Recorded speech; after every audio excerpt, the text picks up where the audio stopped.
Start करते हैं short note से, वो भी सीक्वेंशियल सर्किट्स के। ओके, सबसे पहले मतलब एक बेसिक देख लेते हैं कि हम एक तरीके का लैच, सीक्वेंशियल सर्किट जो है उसके अंदर क्या होता है, लैच और फ्लिप फ्लॉप। सबसे बेसिक, ये तो सबको पता ही है। तो एक लैच कैसे बनता है, आपको केवल एक इन्वर्टर को लेना है। ओके, उसके बाद एक के साथ में आपको एक और को ले लेना है, दो इन्वर्टर को ले लेना है। एक इन्वर्टर क्या करेगा, आप जीरो देंगे तो वो उसको वन कर देगा, और वन देंगे तो जीरो। पर दो इन्वर्टर सेम चीज़ करेंगे, अगर जीरो देंगे तो क्योंकि वो दो बार इन्वर्ट हो रहा है वो जीरो ही देगा। तो एक तरीके से ये बफर की तरह काम कर रहा है। अब इसमें हम क्या करेंगे कि इसका आउटपुट जो है उसको इसके इनपुट से कुछ इस तरीके से जोड़ देंगे। जो इस सर्किट का आउटपुट है उसको ऐसे फीडबैक उठा के इसके इनपुट से वापस जोड़ देंगे। ये वापस हमने कनेक्ट कर दिया। अब यही जो होता है ना, बस इतना ही करना है। इसी से हमारा क्या बन गया, एक लैच बन के तैयार हो गया। ये क्या है, क्रॉस कपल्ड इन्वर्टर्स है, या फिर इसको बाइस्टेबल मल्टी वाइब्रेटर्स भी हम बोल देते हैं। ओके, तो ये जो डायग्राम है और ये जो डायग्राम है, ये दोनों ही एक दूसरे के इक्वल है, जो हमने इधर बनाया इन्वर्टर का और ये वाला। अब इसको देख के आपके समझ में आ गया होगा कि कुछ हमारा जो लैच होता है वो भी इसी तरीके का होता है। अब इसमें क्या करेंगे कि use NOR gates in place of inverter. अगर हम इन्वर्टर की जगह नॉर गेट्स का इस्तेमाल करें तो ये हमारा तैयार हो गया एक तरीके का NOR latch. Okay, latch means to hold. तो क्रॉस कपल्ड नॉर, ये क्रॉस कपल्ड, क्योंकि देखो क्रॉस कपलिंग इसमें करी गई है इस तरीके से, ये चीज़। ओके, ये क्रॉस कनेक्शन है, इसकी वजह से इसको क्रॉस कपल्ड नॉर बोलते हैं, या फिर क्रॉस कपल्ड इन्वर्टर्स बोलते हैं। अब जो हमने देखा कि क्रॉस कपल्ड इन्वर्टर हमने कैसे बनाया, अब देखो पहली बात तो ये शॉर्ट नोट्स है तो उतना ज़्यादा डिटेल तो रहने वाला नहीं है, बट ये सब चीज़ें लेक्चर में पहले से समझाई हैं। तो इन्वर्टर तो हमारे किसी काम का नहीं है, ये वाला हमारे काम का है क्रॉस कपल्ड नॉर। अब इसी क्रॉस कपल्ड नॉर जो है, इसी से हम यूज़ करके क्या बनाते हैं, एसआर लैच। इसके पहले बहुत इंपॉर्टेंट एक कॉन्सेप्ट समझ लेते हैं कि किसी भी नॉर गेट में वन जो होता है वो डोमिनेट करता है। वन डोमिनेट करने का क्या मतलब है, अगर आप कोई भी इनपुट लो, मान लो पी, और उस इनपुट के संग अगर आपने वन दे दिया, इसका मतलब कि वन, मतलब इसका मतलब कि आउटपुट अब इस पी पर डिपेंड नहीं करेगा, बिल्कुल भी डिपेंड नहीं करेगा, पी कुछ भी हो। जैसे ही इसमें एक इनपुट वन आ गया, इसका आंसर हो जाएगा जीरो। तो यही यहाँ पे बहुत इंपॉर्टेंट कॉन्सेप्ट है कि जैसे एक इनपुट आपका हाई आया तो ये आंसर दे देगा जीरो। अब जहाँ पे एक इनपुट जीरो आएगा, दूसरा इनपुट फिर वो दूसरे इनपुट पे डिपेंड करेगा। तो जैसे ही एक इनपुट जीरो आता है तो फिर एक जो हमारा नॉर गेट होता है वो एज अ इन्वर्टर काम करता है। ओके, तो ये कॉन्सेप्ट जो है इनको हम यूज़ करते हुए आगे देखेंगे। तो ये चीज़ बहुत इंपॉर्टेंट है। अब एसआर लैच हम इससे बनाते हैं, तो ये जो है यही हमारा एसआर लैच है। दो नॉर गेट हैं और दोनों को क्रॉस कपलिंग करके हमने बना दिया है। यहाँ पे ए इनपुट, यहाँ पे बी इनपुट, और मैं दिखाऊँ हाईलाइट करके, और ये हमारा क्यू है और ये हमारा क्यू बार हमें मिल रहा है, इसी का कॉम्प्लीमेंट।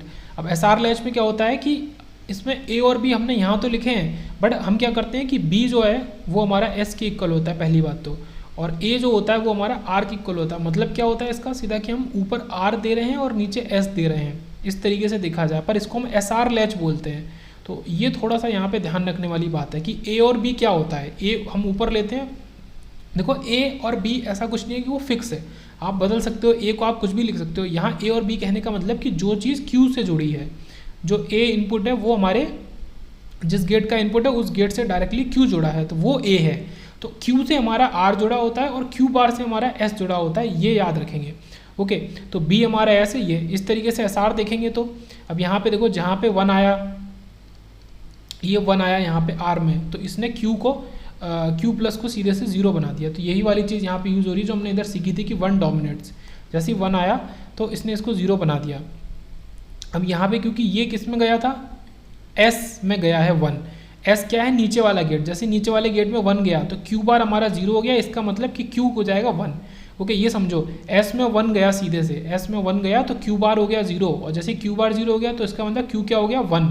तो इस वजह से इसका आउटपुट हमें मिलेगा वन, ना कि जीरो। देखो यहाँ वन दिया तो तुरंत आउटपुट जीरो हो गया, क्योंकि ये वन दे रहे हैं हम ऊपर, ओके, आर के अंदर दे रहे हैं, तो ये रीसेट हो गया। तो ये तो सबको वैसे भी पता ही कि अगर आप 0 1 देते हैं मतलब आर के अंदर हाई इनपुट देते हैं तो वो रीसेट कर देगा, और एस के अंदर हाई देते हैं तो वो सेट कर देगा। यहाँ पे 1 1 जो होता है वो इनवैलिड कंडीशन होता है, वो नहीं देना चाहिए। ओके, और जो 0 0 है वो आपको क्या दे देगा, क्यू वैल्यू दे देगा। मतलब अगर आप ए और बी या फिर एस और आर में 0 0 दे रहे हैं तो आप जो इनपुट दोगे वही आपको आउटपुट में मिलेगा क्यू। तो ये कंडीशन होल्ड कर देती है, मतलब डेटा को स्टोर करने के लिए इस्तेमाल करी जाती है, डेटा को होल्ड कर देती है। अब देखो यहाँ तक तो बेसिक बात हुई लैच की। अब कुछ लोगों को कन्फ्यूज़न रहता है कि हमारा जो लैच होता है फ्लिप फ्लॉप होता है, उसमें मेन डिफरेंस है कि लैच में कोई भी क्लॉक नहीं होती और फ्लिप फ्लॉप में क्लॉक होती है, बट ये बिल्कुल गलत है। ये जो चीज़ें पूरी तरीके से गलत है। ऐसा बिल्कुल नहीं होता। आपका जो लैच होता है उसके अंदर भी क्लॉक होती है और फ्लिप फ्लॉप के अंदर भी क्लॉक होती है। अब इसको याद करने का सीधा सा सिंपल सा तरीका है कि आपका एल से लैच और एल से लेवल, ठीक है, ट्रिगरिंग भी हम पढ़ेंगे, लेवल ट्रिगर्ड क्लॉक, और आपका ई से एज और एफ से फ्लिप फ्लॉप। ओके, तो फ्लिप फ्लॉप के अंदर आपका क्या होता है कि एज ट्रिगर्ड क्लॉक होती है और लैच के अंदर आपका लेवल ट्रिगर्ड क्लॉक होती है। तो याद तो आसानी से हो ही जाएगा, एल से लैच, एल से लेवल। तो देखते हैं यहाँ पे इंट्रोडक्शन ऑफ क्लॉक, तो ये हमने बनाया हुआ है, ठीक है। ये हमारा जो डायग्राम है ये हमने ऊपर देखा वही वाला डायग्राम है। इसमें हमने क्या किया कि एंड गेट लगाया, मतलब जो इनपुट दे रहे थे हम यहाँ पे, अब उन इनपुट और इस गेट के बीच में, जो नॉर गेट है, इनके बीच में हमने एक एंड गेट लगा दिया। उससे फ़ायदा क्या हुआ, और हमने क्लॉक भी एंड गेट के अंदर दी। इसका मतलब एंड गेट कब आगे किसी भी चीज़ को भेजेगा, जब इसके दोनों इनपुट हाई होंगे। मतलब कि अगर क्लॉक हाई है, मतलब क्लॉक इनेबल है, क्लॉक जा रही है, तो क्या करेगा, एंड गेट कोई भी चेंज नहीं करेगा, जो ये आर इधर है उसी आर को आगे भेज देगा। ऐसे ही नीचे अगर एंड गेट हमारी क्लॉक हमारी जा रही है, तो ये जो एंड गेट है ये इसी एस को एज इट इज़ उठा के आपका आगे भेज देगा, तो ये कुछ भी चेंज नहीं करेगा। लेकिन अगर हमारी क्लॉक लो है, ओके, क्लॉक डिसेबल है, इनेबल नहीं है, तो ये एंड गेट किसी भी कीमत पे इनपुट को आगे जाने नहीं देगा। तो यही हम चाहते थे, तो ये एंड गेट हमारा परफेक्ट काम कर रहा है जैसा कि हम चाहते हैं। ओके, तो अगर क्लॉक देनी है किसी भी इस क्रॉस कपल्ड नॉर गेट या इन्वर्टर्स के अंदर, तो आप इस तरीके से देंगे एंड गेट लगा के। ओके, ये एंड गेट का लॉजिक है। मतलब ऑब्वियस ही बात है, अगर आपका एक ऑलरेडी 1 हो गया, ठीक है, एक इनपुट 1 हो गया, तो आपका जो ए दे रहे हो वही आपका ए। तो ये एंड गेट जो है एज अ बफर काम कर रहा है, लेकिन कब, जब उसका एक इनपुट 1 है। एक इनपुट 1 मतलब जब क्लॉक आपकी हाई होगी, तो ये एज अ बफर काम करेगा। So to hold just make clock is equal to 0। अगर आपको होल्ड करना है डेटा को, ओके, तो आप क्लॉक को 0 कर दो। जैसे क्लॉक को 0 करोगे, मतलब जो डेटा आगे चला गया वो हमारा होल्ड हो जाएगा। ओके, ये तो बेसिक सा बात है। अब देखते हैं कि टू स्टोर डेटा, अभी बिल्कुल बेसिक पे चल रहे हैं। देखो ये नीचे का जितना पार्ट है इसको बिल्कुल सेपरेट मान लो, अभी हम ऊपर वाला पढ़ रहे हैं ये चीज़।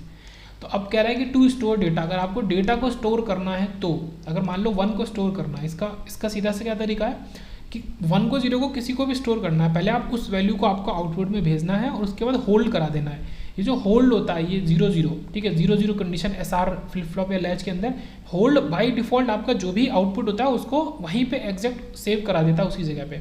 अब क्योंकि आपको 1 को सेव करना है, तो आप इसमें सेट कर दो, इसी लैच को सेट कर दो, मतलब आप 1-0 को भेजो। क्यों 1-0, क्यों, पहले एस होता है बाद में आर, ये एस और आर, तो ये 1-0 को भेजोगे तो आपको सेट आउटपुट मिलेगा। तो पहले तो उसको सेट कर दो, फिर उसको होल्ड कर दो, तो वहाँ पे 1 जो है वो स्टोर होकर रह जाएगा उस लैच के अंदर।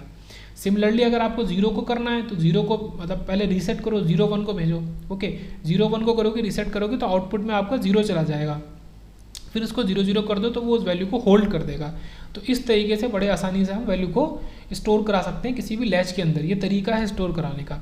अब आते हैं थोड़ा सा अपने एडवांस लेवल पे, तो बहुत बेसिक वाली बात हो गई कि हमारा अगर इसकी कैरेक्टरिस्टिक इक्वेशन की बात करें, Q प्लस, इस तरीके से कैरेक्टरिस्टिक इक्वेशन लिखते हैं, या फिर इसको कैरेक्टरिस्टिक इक्वेशन कहते हैं, पहले तो आपको यही पता होना चाहिए।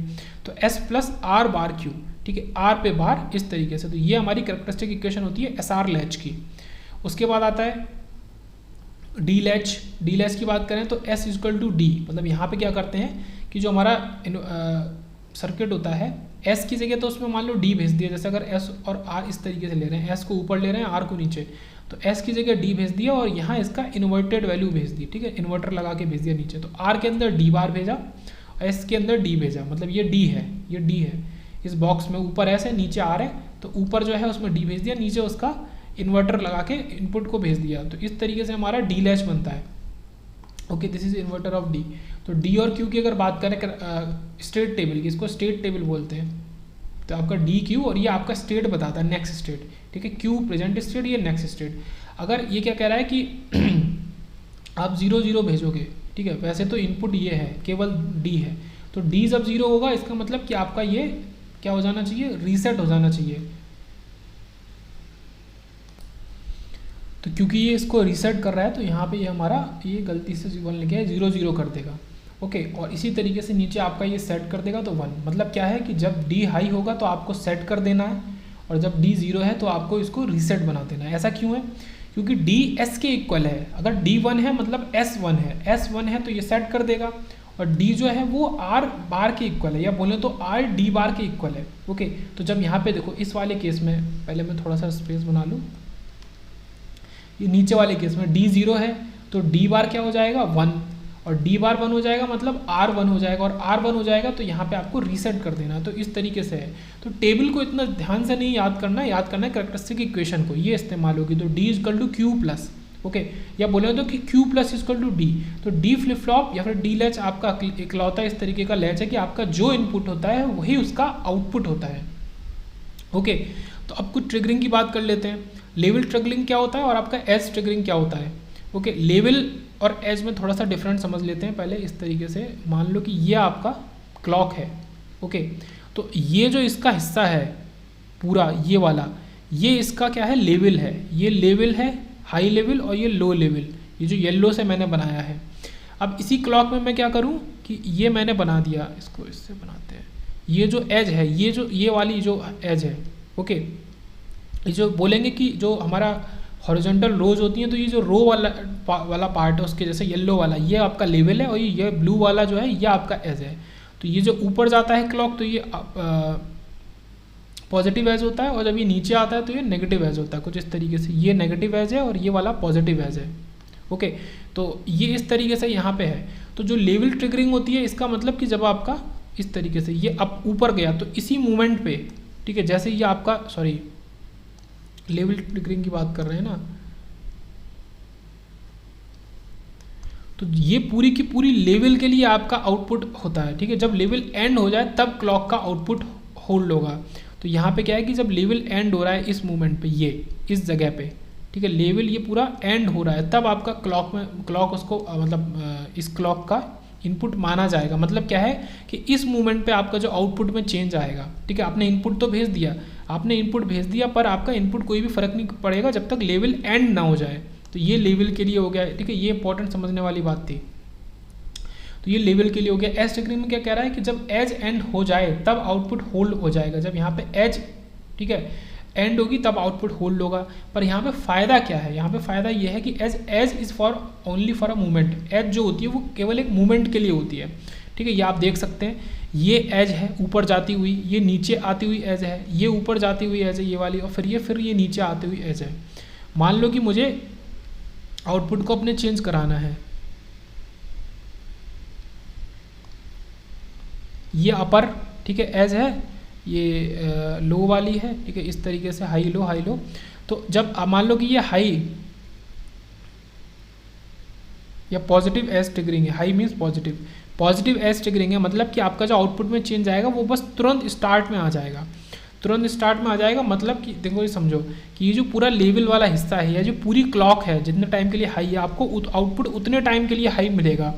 बट इसी जगह अगर आप क्या करते, अगर आप लेवल ट्रिगरिंग को लेते तो आपको आउटपुट कैसे मिलता है, ये आपने लेवल ट्रिगरिंग ली तो आपका जो आउटपुट में चेंज आएगा वो यहाँ जाके चेंज आएगा, इस जगह आके, ओके, इस जगह पूरा, जब ये पूरा लेवल एंड हो जाएगा। तो थोड़ा सा मैंने समय ज़्यादा ले लिया, पर ये इंपॉर्टेंट चीज़ थी, इसको समझना जो यहाँ पे ये लिखा हुआ है। एज ट्रिगरिंग होती है वो पूरे ड्यूरेशन के लिए होल्ड रहेगा, मतलब आउटपुट आपका एकदम स्टार्ट में हाई हो जाएगा और पूरा आगे तक हाई रहेगा, ओके। मान लो ये क्लॉक है, तो जैसे ही क्लॉक अपर, ठीक है, पॉजिटिव एज ट्रिगरिंग की अगर बात करें, ये पॉजिटिव एज ट्रिगरिंग है, तो जैसे आपकी पॉजिटिव एज आया आपका आउटपुट हाई हो गया, और वो पूरी ड्यूरेशन के लिए, क्लॉक यहाँ पे नीचे गई बट ये पूरी ड्यूरेशन के लिए हाई रहेगा, क्योंकि अब जब तक अगला पॉजिटिव एज ना है, जो कि ये इस तरीके से आ रहा है अगला पॉजिटिव एज, तब जाके इसमें चेंजेस आएगा, ठीक है। या तो ये नीचे जाएगा या फिर ये ऐसे ही कंटिन्यू भी कर सकता है। तो ये चीज़ है कि पूरी ड्यूरेशन मतलब कि क्लॉक का ये और ये दोनों पार्ट के लिए हमारा जो आउटपुट है वो हाई हो गया। लेकिन अगर हम बात करें पॉजिटिव लेवल ट्रिगरिंग की, तो पॉजिटिव लेवल एंड हो रहा है इस मूवमेंट पे, तो इस मूवमेंट पे जाके आपका जो आउटपुट है वो हाई होगा। तो ये डिफरेंस है बहुत ज़्यादा इंपॉर्टेंट। तो लेवल ट्रिगरिंग और एज ट्रिगरिंग में ये डिफरेंस है। और ये मैंने पहले बता दिया कि जो फ्लिप फ्लॉप होते हैं वो एज ट्रिगरिंग पे काम करते हैं, और जो हमारे लैचेज होते हैं वो लेवल ट्रिगरिंग पे, एल से लैच, एल से level. Latch is level triggered and flip flop is edge triggered, okay. ये बेसिक सी चीज़ ट्रिगरिंग के बारे में हमने बात करी। उसके बाद बात कर लेते हैं, ठीक है, हमारे और जो फ्लिप फ्लॉप है, पहले टी फ्लिप फ्लॉप पे आते हैं, या पहले जे के ही पढ़ लेते हैं। तो जे के फ्लिप फ्लॉप में क्या होता है कि जो जे होता है वो एस के इक्विवेलेंट माना जाता है, के हमारा आर के। बस इसमें हम करते क्या है कि ये एक तरीके का एस आर फ्लिप फ्लॉप ही होता है। और उसके पहले एक चीज़ और देख लो कि ये एक तरीके का फ्लिप फ्लॉप है, तो जहाँ पे ये इस तरीके से ट्राइंगल बनाते हैं तो ये एक इंडिकेशन है कि ये क्लॉक है, ठीक है। ये पूरा फिगर है इस तरीके का, आपको ये दिखाना पड़ेगा, ये ट्राइंगल बना के इसमें ये लाइन देके क्लॉक, तो ये आपका एज ट्रिगरिंग है। जहाँ पे ये ट्राइंगल होता है वो एज ट्रिगरिंग होता है, और जहाँ पे नहीं होता वो आपका लेवल ट्रिगरिंग होता है। और अगर इसी ट्राइंगल के संग हम साथ में और क्या करते हैं, जैसे ये ट्राइंगल है, इसमें मैं बबल लगा दूँ ऐसे, ठीक है, ये बबल लगा के दे दूँ, तो ये आपका नेगेटिव एज ट्रिगरिंग हुई, नेगेटिव एज ट्रिगरिंग, अगर मैंने बबल भी इस्तेमाल कर लिया है। तो ये इस तरीके से इंडिकेशन है कि आपका कौन सा लेवल है, कौन सा आपका एज है, और कौन सा पॉजिटिव है, कौन सा नेगेटिव है। तो वापस आते हैं जेके फ्लिप फ्लॉप पे। ये एसआर होता है, बट जो एस इनपुट होता है उसमें हम क्या करते हैं कि आप एक इनपुट तो जे तो दे ही रहे हैं, ठीक है, बट आप एंड गेट लगा देते हैं और उसके संग एंड किसका कर देते हैं, क्यू बार का, ठीक है, अपोजिट करते हैं, जे के संग क्यू बार का करते हैं एंड। इसी तरीके से जो ये आपका क्यू है इसको एंड में ले जाते हैं किसके संग, के संग, ये एंड गेट लगाया और के संग इसको हमने एंड किया है। तो ये हमारा जेके फ्लिप फ्लॉप है। तो बेसिक कहाँ से बना, एसआर से ही बना। एसआर फ्लिप फ्लॉप कहाँ से बना, एसआर लैच से बना। तो एकदम बेसिक से जो हमने देखा था कि एक इन्वर्टर लिया था, फिर 2 इन्वर्टर लिए थे, वही चीज़ यहाँ पे है, उसी को बढ़ाते जा रहे हैं, एक एक लेवल बढ़ाते जा रहे हैं। तो ये जो मैंने यहाँ पे इसलिए ये एक एक बॉक्स में कर दिया, एस और जे को एक साथ, आर और के को एक साथ, आप इसको देख सकते हैं। ओके, तो 0 0 जब हम देंगे तो एस और आर 0 होंगे, मतलब दोनों ही आपका होल्ड, तो जो क्यू प्लस है वो हमारा क्यू के इक्वली हो जाएगा, होल्ड हो जाएगा, ठीक है, ये तो सेम है, यहाँ पे कोई चेंज नहीं है। अब जब आप 0 1 देंगे, मतलब के को 1 कर रहे हैं, के को 1 कर रहे हैं मतलब आर को 1 कर रहे हैं, तो ये आपका रीसेट कर देगा, तो आपको आउटपुट दे देगा 0। इसी तरीके से जब आप 1 0 कर रहे हैं मतलब आप जे को 1 कर रहे हैं, ठीक है, जे को, जब जे को 1 करेंगे मतलब एस को 1 करेंगे, तो ये आपका सेट कर देगा। और यहाँ पे एक डिफरेंट चीज़ है कि यहाँ अगर आप 1 1 देते हैं तो ये आंसर में दे देगा क्यू बार, ठीक है, ये टॉगल कर देगा। अब इसकी डिटेल में नहीं जा रही क्योंकि यहाँ पे जगह भी नहीं है, इतना टाइम भी नहीं, शॉर्ट नोट्स ही हैं, तो ये आपको टॉगल कर देगा। तो यहाँ पे कैरेक्टरिस्टिक इक्वेशन होती है आपके Q plus equal to J Q bar plus K bar Q. Okay, एक बार ये क्यू पे बार है और एक बार ये के पे बार है, ये इस तरीके से याद रखेंगे। ओके, और वहाँ पे क्या होता था, S plus are bar Q, ठीक है, एस में क्या होता था, S plus are bar Q. तो ये कुछ उसी तरीके से है, आर की जगह के आ गया है, एस की जगह जे आ गया, बट ये एस के संग यहाँ पे क्यू बार और आ गया है जब जे के को बनाया है। ओके, तो ये कुछ इस तरीके से है, ये इसका याद रखेंगे। फिर टी फ्लिप फ्लॉप में क्या करते हैं कि ये जो जे के फ्लिप फ्लॉप होता है, इसी के दोनों इनपुट्स को एक साथ शॉर्ट कर देते हैं, या फिर बोले तो ज्वाइन कर देते हैं, और उसको एक इनपुट का नाम दे देते हैं जो कि है T flip flop, okay, T input. तो यहाँ पे कैरेक्टरिस्टिक इक्वेशन होती है कि टी एक्सॉर क्यू, इसका देखो, इसको ओपन करके लिखोगे तो क्या आ जाएगा, टी क्यू बार प्लस आपका टी बार क्यू। अब ये उसी तरीके से है, जे Q bar plus K bar Q, ये उसी तरीके से है, बस यहाँ पे जे और के दोनों की जगह टी कर दिया है। तो ये कैरेक्टरिस्टिक इक्वेशन बिल्कुल लगभग सेम ही रहती है। इसको शॉर्ट में लिखोगे तो ये टी एक्सॉर क्यू बना देगा। यहाँ पे क्या होता है कि जब आपका टी 0 है, ये दोनों केस में टी 0 है, जब टी 0 है तो आपको क्या कर देना, होल्ड कर देना है, ठीक है, सेम आउटपुट, इनपुट और आउटपुट को सेम रखना है। और जब आपका टी 1 होगा तो आपको क्या करना है कि आपका इसको टॉगल कर देना है, ठीक है, 0 होगा तो आउटपुट 1 बन जाएगा, और आपका 1 होगा इनपुट तो आउटपुट 0 बन जाएगा, ठीक है, टॉगल हो जाएगा। तो ये चीज़ है कि टी हाई है तो आप टॉगल कर दो, टी का मतलब ही है टॉगल। तो ये जेके और टी फ्लिप फ्लॉप भी हमने देखे। ओके, उसके बाद कुछ बेसिक सी चीज़ें और देख लेते हैं, ये भी बोलेंगे तो ये एक अलग तरीके की चीज़ है हमारी यहाँ पे।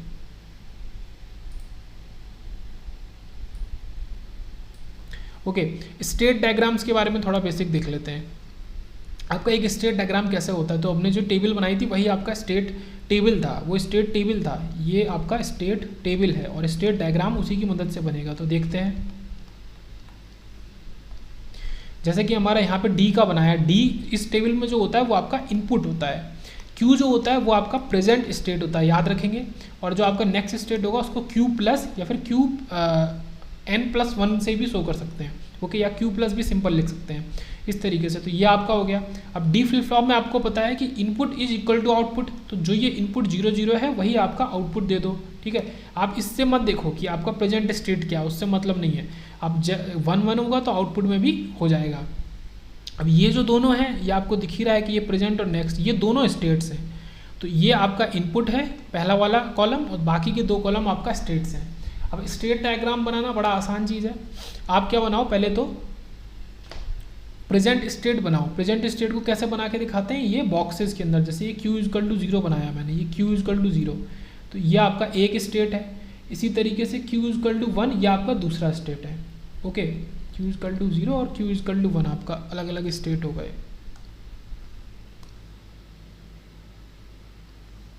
अब क्या करेंगे यहाँ पे कि हम देखेंगे कि क्यू इजकल टू 0 मान लो, ठीक है, ये 0 था, क्यू इजकल टू 0, 0 से 0 पे जा रहा है, कब जा रहा है, जब डी 0 है। तो देखो इसी से करेंगे, ये जो 0 है इस प्रेजेंट स्टेट से 0 से फिर से 0, मतलब खुद पे एरो बना दो, ठीक है, खुद से खुद पे एरो बना दो, और कब जाएगा, डी इजकल टू 0 पे जाएगा। ओके, तो अब आप देखो यहाँ मैंने दिखाया है कि ये जो चीज़ है, मतलब एरो जहाँ पे ख़त्म हो रहा है, ये आपका क्या है, फाइनल स्टेट है, ये आपका फाइनल या फिर नेक्स्ट स्टेट को शो कर रहा है। स्टेट डायग्राम ऐसे ही बनता है कि आपने जहाँ से शुरू किया, देखो ये ब्लू से बनाया हुआ है, ब्लू सर्किल में, कि यहाँ से आपने शुरू किया है तो ये आपका इनिशियल या प्रेजेंट स्टेट है, और जहाँ पे एरो खत्म हो रहा है वो आपका नेक्स्ट स्टेट है। अब क्योंकि क्यू इजकल टू 0 से आउटपुट भी 0 ही मिल रहा है, तो वो खुद से खुद पे बना दो। और इसके साइड में जो हम लिखते हैं, कहीं भी लिख सकते हैं, इस पूरे जो एरो बनाया है आपने, इस एरो पे ये जो पूरा एरो बनाया है, आप यहाँ लिख दो डी इजकल टू 0, कहीं भी लिख दो, इसके बगल में लिखना रहता है। ये शो करता है कि आपका किस तरीके के इनपुट के लिए ये ट्रांजिशन हो रहा है। ये एक तरीके का क्या है, ट्रांजिशन है, from 0 to 0। Okay, from 0 to 0, तो ये आपका इनपुट है। Okay, we write input here, इस तरीके से।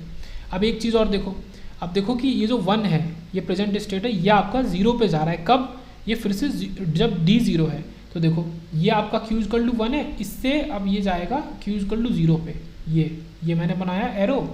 तो एरो जहाँ जा रहा है वो आपका फाइनल स्टेट है, जहाँ से शुरू कर रहा है वो आपका इनिशियल स्टेट है।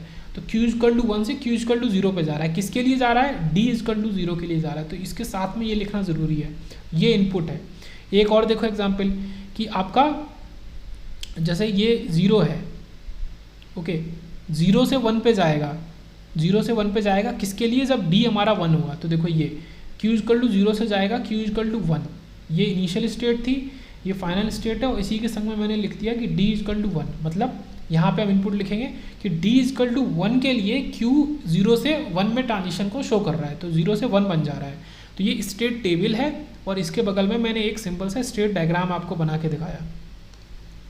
अब ये तो बेसिक सा निकला। अब बात करते हैं सीक्वेंसर सर्किट डिज़ाइंस की। तो दो तरीके की डिज़ाइंस हो सकती हैं, सिंक्रोनस और असिंक्रोनस, ठीक है। अब इतना डिटेल में अभी तो नहीं जा रहे। सिंक्रोनस आपका बस बता देते हैं कि वहाँ पे क्लॉक जो होती है वो सेम होती है। देखो मैं बताता हूँ, जैसे ये आपके 2 फ्लिप फ्लॉप हैं। अब दोनों फ्लिप फ्लॉप में हम क्या करते हैं, इसे एस ट्रिगरिंग है, तो दोनों में इस तरीके से एक ही क्लॉक को दे देते हैं। ओके, ये आपका सिंक्रोनस तरीके का सर्किट हो गया, जिसमें 2 फ्लिप फ्लॉप हो, 3 हो, सबके सब फ्लिप फ्लॉप में एक ही क्लॉक को देते हैं। ओके, सेम क्लॉक को देते हैं, ये चीज़ हो गई। अगर आप इस तरीके से बनाते हो, ओके, ये आपका क्लॉक आपने यहाँ पे दिया, ये क्लॉक है। अब इसका जो आउटपुट होगा वो अगले की अगर क्लॉक होगा, इसका मतलब पहले वाले जो फ्लिप फ्लॉप है उसका जो आउटपुट है वो दूसरे वाले की क्लॉक है, तो यह आपका असिंक्रोनस हो गया। अब आप ये तो समझ ही सकते हैं कि असिंक्रोनस सर्किट्स या काउंटर्स जो भी होते हैं वो आपके काफ़ी स्लो होंगे। क्यों? क्योंकि अगला वाला फ्लिप फ्लॉप तभी काम करेगा जब उसके पास पीछे से क्लॉक आ जाएगी पिछले वाले फ्लिप फ्लॉप की। ओके, तो जितने फ्लिप फ्लॉप होंगे उतना ही डिले होगा यहाँ पे, एक तरीके से ये भी कह सकते हैं।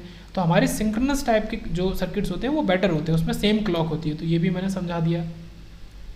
अब आगे चलते हैं काउंटर्स के ऊपर कि काउंटर क्या होता है। काउंटर तो ठीक है, उसको समझ में आता है कि काउंटर काउंट करेगा, और क्या करेगा काउंटर।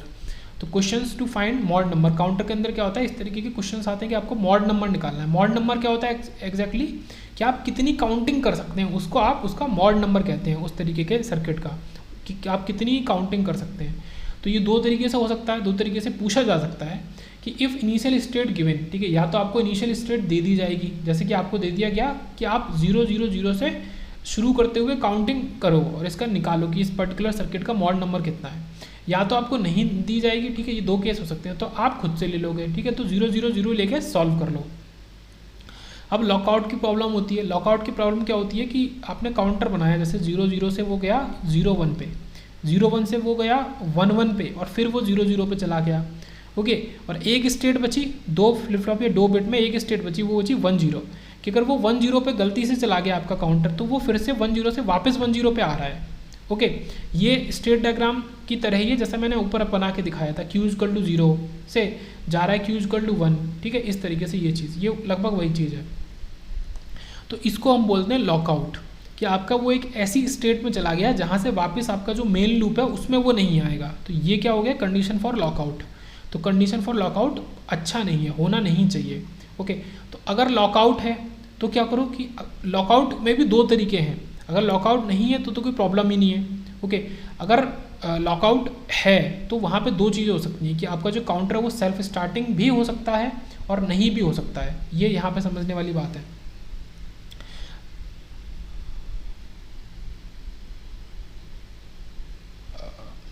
नहीं, लॉकआउट के लिए एक बार और देख लेते हैं।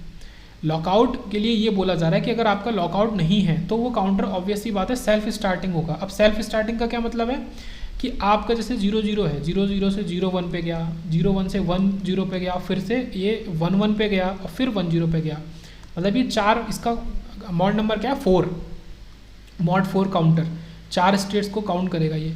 तो ये इसी लूप में हमेशा घूमता रहेगा, ठीक है। आप किसी पे भी इसको लेके छोड़ दो, ठीक है, आपने इनपुट ये दिया, फिर वो पूरा एक काउंट पूरा करके 3 काउंट पूरा करके वापस इसी पे आ जाएगा।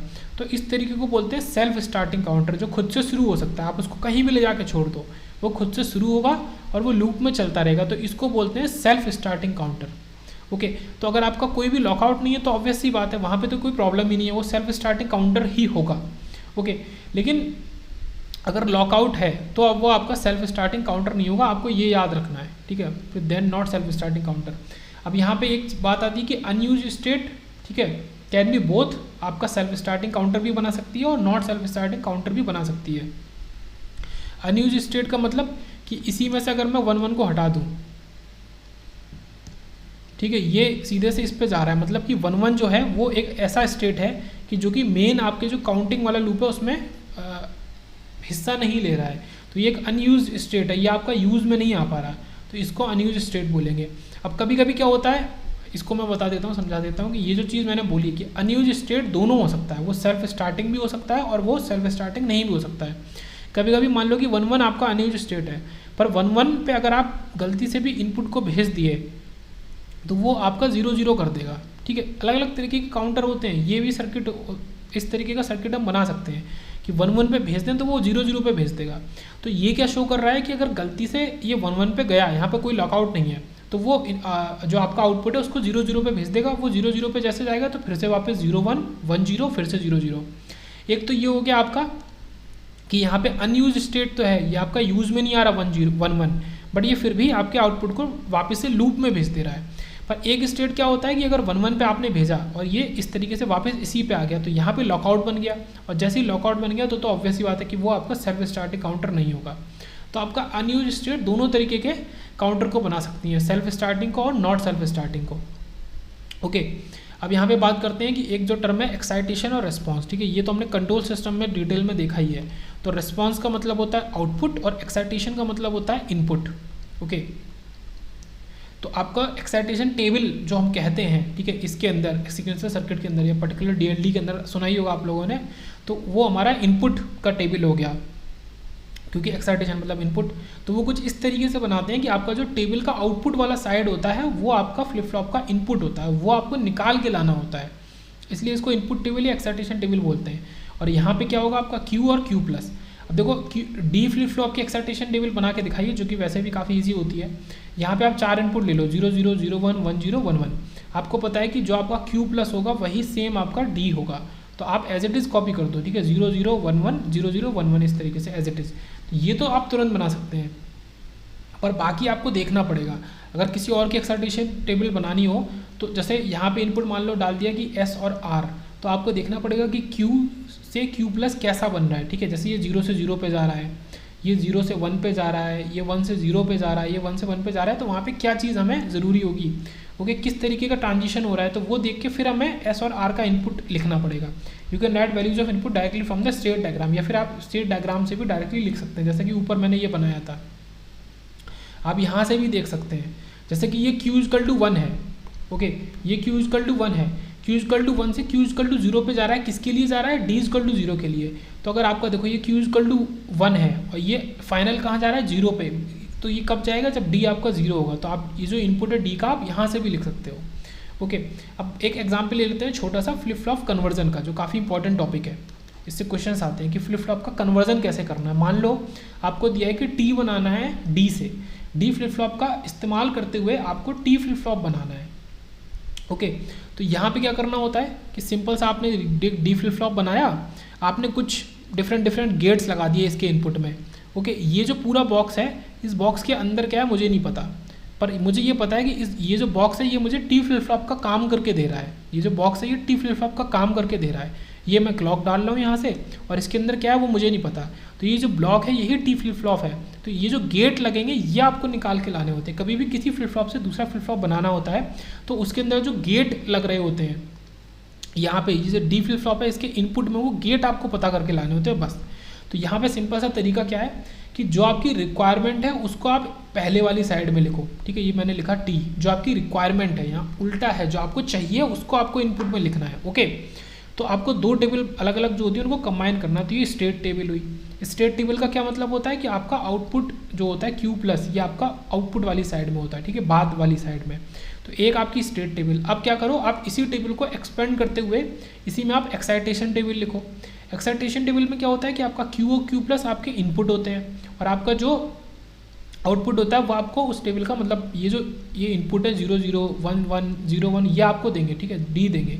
तो एक्साइटेशन टेबल को बाद में लिखो। तो यहाँ पे हमने क्या किया है कि दो टेबल को मर्ज कर दिया है। ठीक है, मर्ज टू टेबल्स, स्टेट टेबल और एक्साइटेशन टेबल दोनों को मर्ज कर दिया है।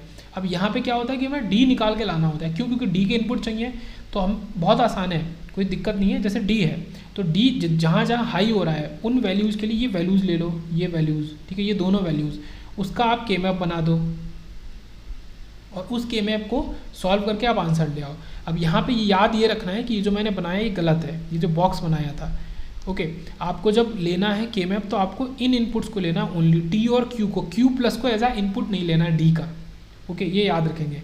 तो मतलब जब के मैप बनाएंगे तब, तो ये मैंने बना के दिखाया, draw K map to find D in form of T and Q. तो डी को हम टी और क्यू के फॉर्म में निकाल सकते हैं।